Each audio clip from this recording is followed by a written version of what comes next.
Hello friends, good afternoon. आज हम देखेंगे कि फीटर हर्ट जो साउंड होती है किस किस इंस्ट्रूमेंट की सहायता से सुनाई दी जा सकती है। ठीक है, नॉर्मली वैसे जो फीटर हर्ट जो रेट होता है वो कितना होता है, 120 से लेकर के 160 बीट पर मिनट क्या होता है, फीटर हर्ट रेट होता है।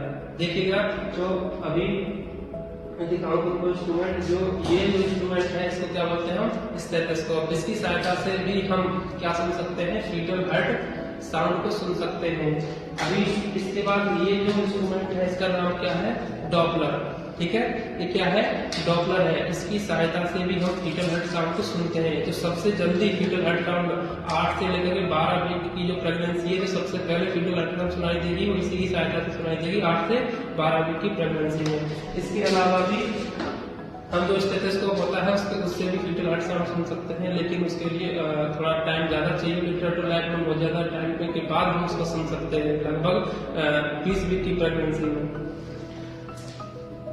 इसके बाद जो ये इंस्ट्रूमेंट है इसका नाम क्या है, पेनार्डस्कोप या फीटोस्कोप। क्या नाम है इसका, पेनार्डस्कोप या फीटोस्कोप। इसकी सहायता से भी हम फीटर हर्ट साउंड सुनते हैं। ये कब सुनाई देगा, इसकी सहायता से 18 से 20 वीक की प्रेगनेंसी में हम इसकी सहायता से क्या सुन सकते हैं, फीटर हर्ट साउंड सुन सकते हैं। अभी मेरे हाथ में जो इंस्ट्रूमेंट है उसको आप कमेंट करके बताइएगा क्या इंस्ट्रूमेंट है, क्या नाम है, क्या यूज है इसका। Thank you.